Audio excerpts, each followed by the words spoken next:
BPL এর মানে play অফে তাহলে দুর্বার রাজশাহী খেলবে। আজকে সিলেট স্ট্রাইকার্সের বিপক্ষে তাদের ম্যাচ ছিল। সো এই ম্যাচটা তাসকিন আহমেদের দল তারা 19 বল বাকি থাকতে 5 উইকেটে জয় পেয়েছে এবং এই জয় পাওয়ার মধ্যে দিয়ে দুর্বার রাজশাহী তাদের কিন্তু প্লে অফে খেলার সম্ভাবনাটা আরো উজ্জ্বল হয়েছে। এবং যদি আমি বলি, আমার কাছে তো মনে হচ্ছে যে দুর্বার রাজশাহী তারা প্লে অফে খেলবে। মানে এখন পর্যন্ত যে সমীকরণটা দাঁড়াইছে, এই সমীকরণ যদি আমরা দেখি তাহলে পারে দুর্বার রাজশাহীর সামনে খুবই ভালো সম্ভাবনা আছে প্লে অফে খেলার। মানে এমনকি আমরা বলতে পারি তারা প্লে অফে খেলবেও। এবং কিভাবে সেই সম্ভাবনাটা দেখেন, প্রথমত হচ্ছে যে টপ 4টা দল তারা তো প্লে অফে কোয়ালিফাই করবে। সো এই টপ 4টা টিমের মধ্যে প্রথম দল হচ্ছে রংপুর রাইডার্স, দ্বিতীয় দল হচ্ছে ফরচুন বরিশাল। এখন বাকি আছে আরো 5টা দল। সো এই 5টা দলের মধ্যে এখন পর্যন্ত কিন্তু খুব ভালো অবস্থানে আছে হচ্ছে দুর্বার রাজশাহী। মানে তারা আজকে সিলেট স্ট্রাইকার্সের বিপক্ষে তাদের শেষ ম্যাচটা খেললো এবং এই ম্যাচে তারা আজকে 5 উইকেটে জয় পাইছে। জয়ের মধ্য দিয়ে তাদের এখন পয়েন্ট দাঁড়াইছে হচ্ছে 12, অর্থাৎ 12 ম্যাচে 12 পয়েন্ট, যদিও তাদের নেট রান রেটটা হচ্ছে মাইনাস হয়ে আছে। বাট এর পরের যে অবস্থানগুলো আছে যদি আমরা সেইখানে দেখি তাহলে পারে আপনি পয়েন্ট টেবিলটা দেখলে পারে বুঝতে পারবেন যে দুর্বার রাজশাহী কতটা ভালো একটা অবস্থানে আছে প্লে অফে খেলার রেসে। মানে 4 নম্বর পজিশনে আছে চিটাগাং কিংস। তারা এখন পর্যন্ত 9টা ম্যাচ খেলেছে এবং এই 9টা ম্যাচের মধ্যে তাদের বাকি আছে আর হচ্ছে 3টা ম্যাচ। চিটাগাং কিংস এর পরের 3টা ম্যাচে দেখলাম যে রংপুর, বরিশাল এবং সিলেট স্ট্রাইকার্স এদের বিপক্ষে ম্যাচ খেলবে। তো আমার কাছে মনে হয় যে প্লে অফের রেসে রাজশাহীর মতো আপনার চিটাগাং কিংস তারাও ভালো একটা অবস্থানে আছে, কারণ এই 3টা ম্যাচের মধ্যে একটা ম্যাচ বা 2টা ম্যাচ চিটাগাং কিংসে জেতার খুব ভালো একটা সম্ভাবনা আছে। তবে এরপরে যে দলটা আছে সেটা হচ্ছে খুলনা টাইগার্স।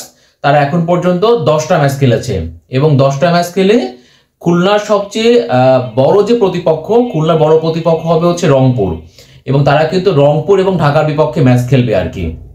আর এরপরে কাগজে কলমে এখনো সমীকরণ আছে হচ্ছে ঢাকা ক্যাপিটালসের।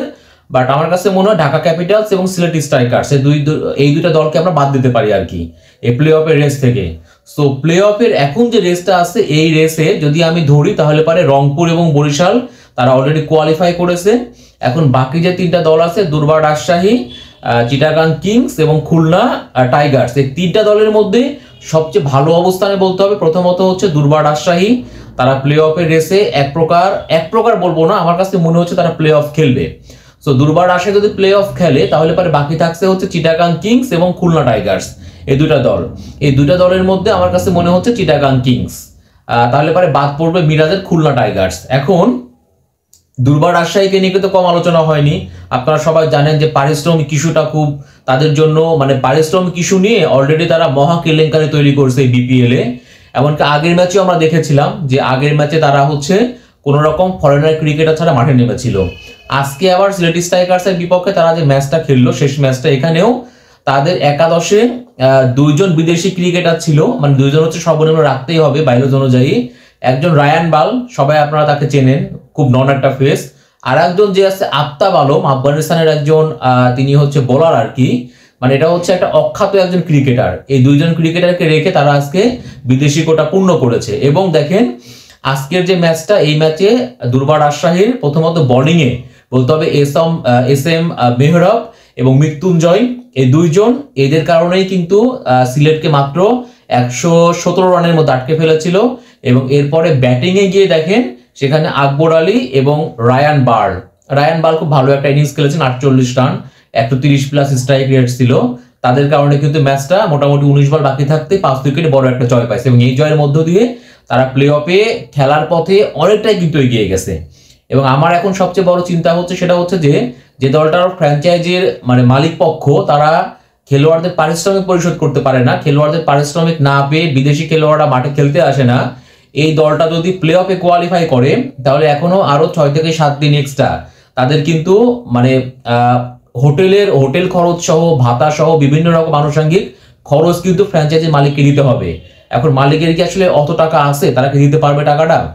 মানে এরকম হয়েছে, তারা এবার টুর্নামেন্টে অংশগ্রহণ করেছিল কোন রকম, মানে অংশগ্রহণ করার জন্য অংশগ্রহণ করেছিল, এরকম একটা অবস্থা ছিল। বাট সেই দলটাই কিনা এখন প্লে অফের রেসে খুব ভালো মতো টিকে আছে বা প্লে অফে তাদের খেলা এক প্রকার কনফার্ম করে ফেলেছে।